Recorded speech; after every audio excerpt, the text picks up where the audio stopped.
धनञ्जनशलाकया चक्षुरुन्मीलितं येन तस्मै श्रीगुरवे नमः। चैतन्यमनोभीष्टं स्थापितं येन भूतले स्वयं रूपं कदा मह्यं ददाति स्वापदान्तिकं। वन्देऽहं श्रीगुरुं श्रीयुतापदकमलं श्रीगुरो वैष्णवांश्च श्रीरूपं साग्रजातं सहगणा ललिता श्रीविशाखान्वितांश्च। हे कृष्ण करुणा सिन्धो दीनबन्धो जगत्पते गोपेश गोपिकान्त राधाकान्त नमोऽस्तुते। तप्तकाञ्चन गौराङ्गी राधे वृन्दावनेश्वरी वृषभानुसुते देवी प्रणमामि हरिप्रिये। वाञ्छाकल्पतरुभ्यश्च कृपा सिन्धुभ्येव च पतितानां पावनेभ्यो वैष्णवेभ्यो नमो नमः। जय श्री कृष्ण चैतन्य प्रभु नित्यानंद श्री अद्वैत गदाधर श्रीवासादि गौर भक्त वृंद। हरे कृष्णा कृष्ण कृष्ण हरे हरे हरे राम राम राम हरे हरे। हरे कृष्ण। आयु भगवान सकल senses are to His Holiness Krishna Swami Maharaj ki जय। आयु भगवान सकल senses unto His Divine Grace Bhaktidas Prabhupada की जय। हरे कृष्ण। तो मैं आप सभी के चरणों में प्रणाम करता हूँ, कोटि कोटि दंडवत प्रणाम। धन्य भागवती वार्ता, ये भगवत गीता बहुत धन्य है कि आप लोगों के मध्य में मैं श्रीमद् भगवत गीता को बोलने का प्रयास करूँगा, कोशिश करूँगा।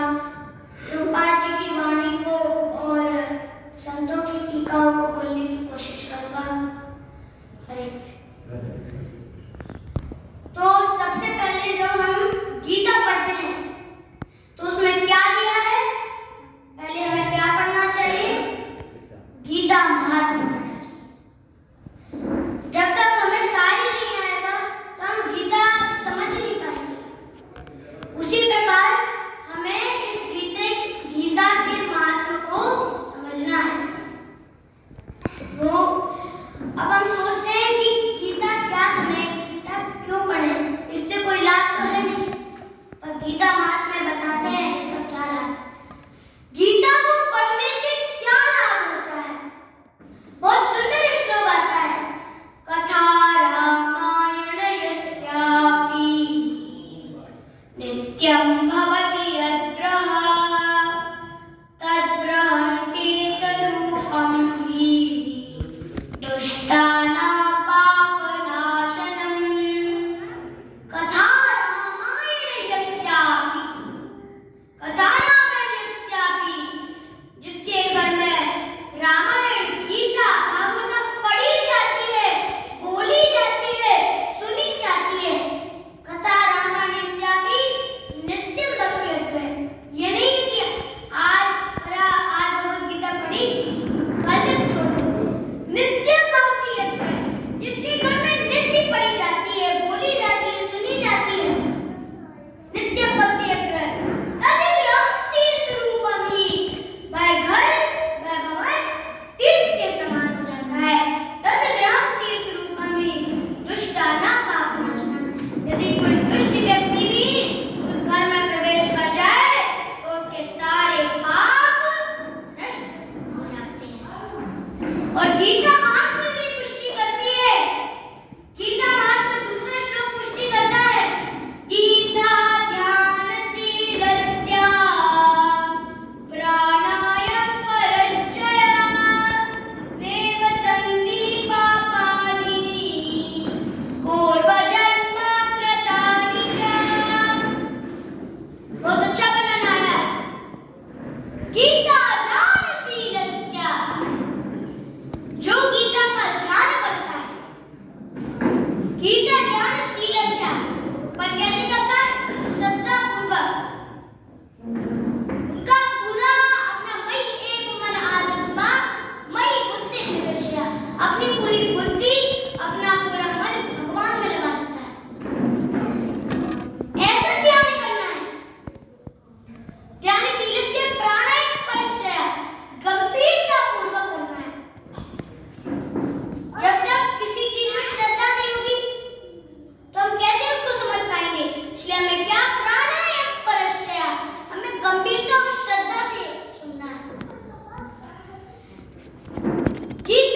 कलयुग केवल नाम के आधार पर है। कलयुग केवल नाम आधार, सुमिर सुमिर नर उतरे पारा। इसी से हम इस भौतिक संसार से, इस भौतिक कूप से, इस भवसागर से पार हो सकते हैं। पर हम इस माया में फंस जाते हैं, यहीं बदल लेते हैं और क्या कहते हैं? ओम जय जगदीश हरे, स्वामी जय जगदीश हरे, सुख सम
कि प्रभुपाद जी ने कहा कि यदि आपको भगवान की प्राप्ति करनी है तो क्या 100% भक्ति करनी पड़ेगी। तो भक्तों ने कहा, उन्होंने कहा जय हो प्रभुपाद की जय हो, उनकी जय जयकार करी। जब अंत में कहा, उन्होंने सोचा कि हम 100% नहीं कर पाए तो क्या होगा हमारा। तो प्रभुपाद जी के पास दोबारा चलो, प्रभुपाद जी को फिर घेर लिया। प्रभुपाद जी से कहा, प्रभुपाद जी ने कहा, प्रभुपाद जी से कहा क्या कहा कि हम यदि 100% भक्ति नहीं कर पाए तो हम क्या करें। तो उन्होंने कहा कोई बात नहीं, 100% नहीं कर पाए तो 80% चलेगी। अब टेस्ट है, जैसे टेस्ट में 100 में से 91 या 80 आ जाए तो पास तो हो ही जाते हैं। वैसे ही प्रभुपाद जी बोल रहे हैं कि भक्ति में यदि 80% भी आ जाए तो तुम भगवान के नाम चले जाओगे। तो उन्होंने कहा जय हो प्रभुपाद जी की जय हो, उनकी जय जयकार करी। अब वो सभी भक्तों ने सोचा अब हम 80% भक्ति कहीं नहीं कर पाए तो क्या करें। तो प्रभुपाद जी ने दोबारा घेर लिया। प्रभुपाद जी फर्स्ट फ्लोर पे सीढ़ी पे चल रहे थे, उनको घेर लिया। उन्होंने कहा अब क्या हुआ। प्रभुपाद जी ने कहा, भक्तों ने कहा यदि हम 80% नहीं कर पाए तो फिर क्या। प्रभुपाद जी ने कहा कोई बात नहीं, 60% चलेगा। 60% भी अगर आप भक्ति कर लोगे तो चलेगा। अब दोबारा जय जयकार करें। अब प्रभुपाद जी अपने रूम में जाने वाले थे तो जब तक भक्तों ने सोचा कि यदि हम 60% भी भक्ति नहीं कर पाए तो क्या करें। तो प्रभुपाद जी को दोबारा घेर लिया। प्रभुपाद जी के रूम में भीड़ लगी। प्रभुपाद जी से कहा यदि हम 60% भक्ति नहीं कर पाए तो क्या करें। तो प्रभुपाद जी ने कहा कोई बात नहीं, 60% नहीं कर पाए तो 50% चलेगा। जैसे टेस्ट होता है तो उसमें पास करने के लिए 30 या 40 लेके आना पड़ता है। वैसे ही प्रभुपाद जी कह रहे 50 भी चलेगा, 50 तो पास हो ही गए। उन्होंने कहा ठीक है प्रभु जी, प्रभुपाद हम तो कर लेंगे, 50% तो इतना कर लेंगे। अब वो बाहर निकले। उन्होंने सोचा 50% तो कर लेंगे, पर प्रभुपाद जी ने पहले जब लेक्चर हुआ था प्रभुपाद जी का तब प्रभुपाद जी ने कहा था 100%। प्रभुपाद जी बोल रहे हैं 50%। अब किसकी माने। मैंने कहा चलो दोबारा प्रभुपाद जी के पास। प्रभुपाद जी के पास गए। प्रभुपाद जी से कहा कि आपने अभी क्लास में बोला 100% करना है और 50% भी चलेगा, तो अब किसका सही और किसका गलत है। वो प्रभुपाद जी ने बोला अच्छा ठीक है, इसका उत्तर चाहिए आपको। आपको वैदिक शास्त्रों के नियम अनुसार चलना है कि मेरे अनुसार चलना है। अगर वैदिक शास्त्रों के नियम अनुसार चलना है तो 100% भक्ति करनी पड़ेगी। वैदिक शास्त्र इसलिए बोल रहे हैं 100% भक्ति का क्योंकि आप सीधे द्वार से जाओगे। प्रभुपाद जी ने कहा कि यदि आपको सीधे द्वार से जाना है, सामने वाले द्वार से एंट्री करनी है, तो आपको शास्त्रों का नियम पालन करना पड़ेगा, एकदम शुद्ध होना पड़ेगा, सनातन गोस्वामी की तरह।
प्रभुपाद जी आज भी गारंटी लेते हैं कि यदि कोई ब्रह्म मुहूर्त में 16 माला रोज करता है, पर डे करता है, तो मैं उसके लिए वैकुंठ की पीछे की चाबी खोल देती हूँ। तब होता है वो खोल उस भक्त को भगवान के धाम में ले जाता है।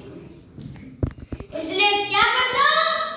हरे कृष्णा कृष्णा कृष्णा हरे हरे राम राम राम। आपको भगवान तो बोल रहे हैं मेरी कोई नमस्कार करो, मेरी भक्ति करो, मेरे में ही लगे रहो, पर अब संकोच में पड़ गए।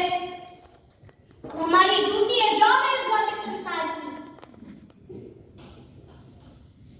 हमें पैसा भी तो चाहिए भगवान की भक्ति करने के लिए, पर इतना भी नहीं कमाना कि भक्ति से दूर हो जाए। इतना भी नहीं कमाना, जितना जरूरत है उतना ही लेना। जैसे चिड़िया होती है, बहुत अच्छा उदाहरण आता है ईशोपनिषद में कि जैसे चिड़िया होती है, चिड़िया अपना दाना चुग के चली जाती है जितना उसको जरूरत होता है। पर यदि आदमी को, किसी व्यक्ति को, जैसे चिड़िया होती है, उसको चावल का बोरा मिल जाए तो वो जितना खाना है उतना लेके चली जाती है, खा लेती है। पर यदि मनुष्य को दिख जाए कि आगे चावल का बोरा पड़ा है तो वो पूरा उठा के ले जाता है। तो ऐसे नहीं करना, चिड़िया की तरह जितना जरूरत है उतना लेके जाना है। ये नहीं है कि पूरा भर ले गए। अब एक माता जी थी, वो क्या करती थी, उनको डायबिटीज थी, पर उनको चोरी करने की आदत थी।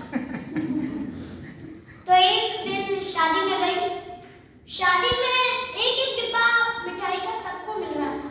उनको तो डायबिटीज थी, वो तो खाती नहीं थी, चोरी की आदत थी। तो वहाँ सारे लोग चले गए, तो वहाँ जिसमें से बांट रहे थे उसमें एक और डिब्बा रखा था। और माती ने देखा जाके कि एक और रखा है, रख लेती हूँ, कभी ना कभी तो काम आए। तो वो गई, उठाया, एक माता जी आई, उन्होंने कहा क्या कर रहे हो आप? तो उन्होंने कहा नहीं नहीं, बस मैं फोटो खींच रही थी। तो उन्होंने कहा ठीक है। वो चली गई, जब तक एक डिब्बा उठाया अपने पर्स में रख लिया। तो ऐसा नहीं बनना। अगर हमें किसी चीज से प्रॉब्लम है, मतलब वो चीज हमें खानी नहीं है, मना करा है, तो उस चीज को लेना ही नहीं। पर ऐसा भी नहीं बनना कि अनाश्रित कर्मफलं कार्यं कर्म करोति सा सन्न्यासी च योगी च नानेरग्निर् न च क्रिया। ऐसा बनना है, अनाश्रित कर्मफलं, अनाश्रित। हमें किसी चीज पे आश्रित नहीं होना। किस पे आश्रित नहीं होना? कर्म फलों पे आश्रित नहीं होना।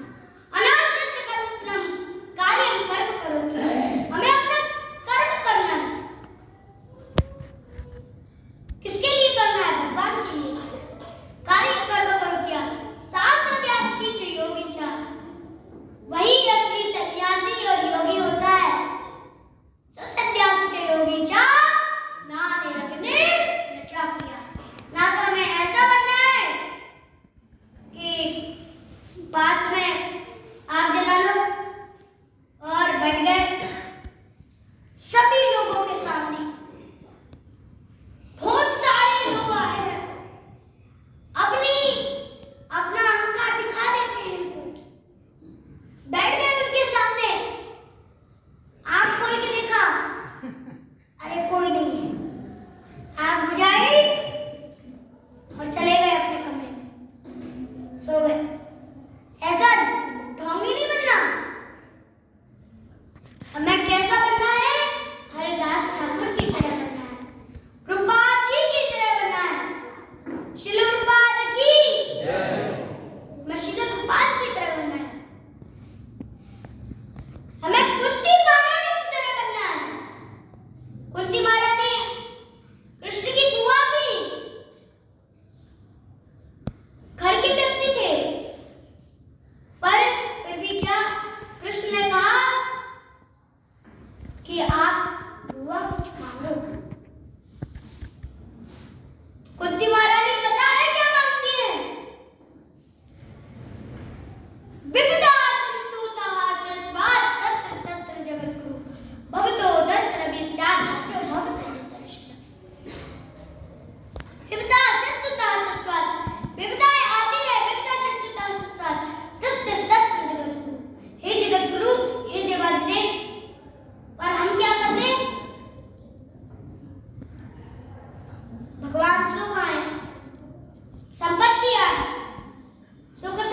देखो कुंती महारानी कहती है, क्यों आए दुख? क्योंकि जब तक दुख आते रहे तब तक आप हमारे साथ रहे। लाक्षण ग्रह जलाने की कोशिश करी और अर्जुन को युद्ध भूमि में विजयी करवाया और सभी को परास्त कर दिया। ये सब आपकी ही कृपा थी। और जब सुख आ गए हैं, जब हमें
हे भगवान, मेरा इस गीता में मन नहीं लग रहा, मैं समझ नहीं पा रहा हूँ उसको।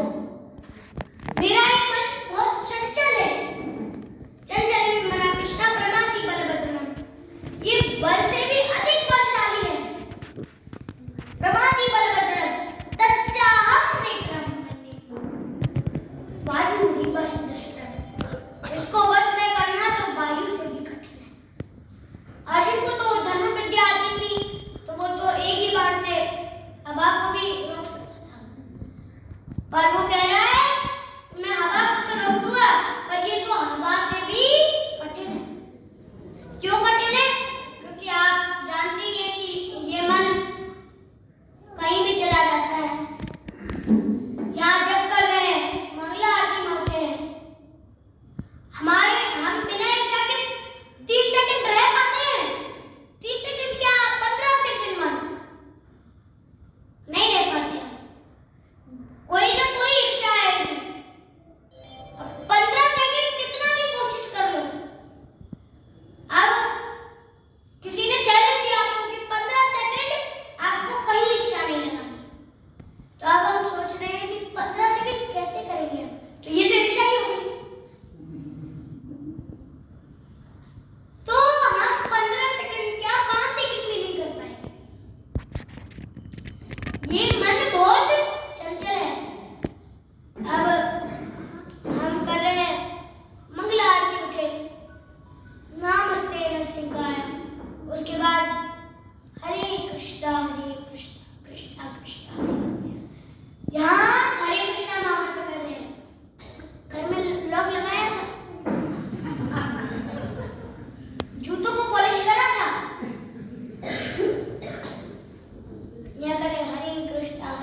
शिव जी का मैंने वरदान दिया सच है। अब भस्मासुर होने के पीछे दौड़ा। शिव जी जान बचाए तो लाखों पाए। शिव जी जान बचाकर एक फूल में घुसे। अब वहां कैलाश में तो बहुत बर्फ जमी रहती है। उन्होंने कहा फूलों में तो बहुत ठंडी लग रही है।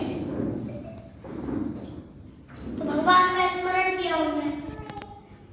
भगवान ने कहा ये मेरे जो मैंने बनाया है इनमें भी कोई अकल नहीं है। किसी को भी कोई वरदान देते हैं पर कभी कभी ऐसा भी हो जाता है कि अनजाने में ही वरदान मिल जाता है। एक व्यक्ति का उदाहरण आता है कि एक चोर था, अच्छी चोरी करता था, बढ़िया माल लूटता था, अट्टा कट्टा था, पर टेंगा था।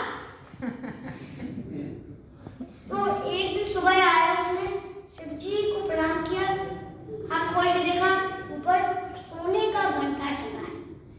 तो उसने कहा रात में चोरी करके ले जाऊंगा। आया रात में बढ़िया आया, रात के 12 बजे जैसे ही आया तो उसने देखा कि वो रहा घंटे को अब उतारने का टाइम आ गया। अब घंटे को उतारता हूँ तो वो तो टिंगा था बेचारा। तो उसने कहा घंटा तो बहुत ऊपर है, जैसे हमारा मंदिर है नीचे वहां घंटा लगा है उतना ही ऊपर था। तो उसने कहा शिव जी की शिवलिंग बहुत बड़ी है तो उस पर चढ़ के मैं उस घंटे को उतार लेता। वो चढ़ा शिव जी के ऊपर, जैसे घंटे की रस्सी मतलब खोल रहा था, थोड़ी बहुत खुल गई थी। तो शिव जी प्रसन्न हो गए। शिव जी प्रसन्न होकर कह रहे बस क्या चाहिए मांगो, जो तुम्हारी इच्छा हो मांगो, मांगो बस मांगो। क्यों बोल रहे हैं कि मैं प्रसन्न हो गया? क्योंकि पत्र पुष्पम फलम तोयं यो मे भक्ता प्रयच्छति। सब तो मेरे को पत्र चढ़ाते हैं, पानी चढ़ाते हैं, फल चढ़ाते हैं, फूल चढ़ाते हैं, पर तुम तो खुद ही चढ़ गए। तुम तो खुद ही चढ़ गए, तो मांगो वत्स क्या चाहिए। अब ऐसे प्रसन्न हो जाते हैं और कुछ भी वरदान दे देते हैं। पर जो भगवान का दिया वो वरदान होता है तो वो कभी चूकता नहीं है, उसका कभी दुरुपयोग नहीं होता। और यदि इनसे हम ले लिया तो काम हो गया। आपको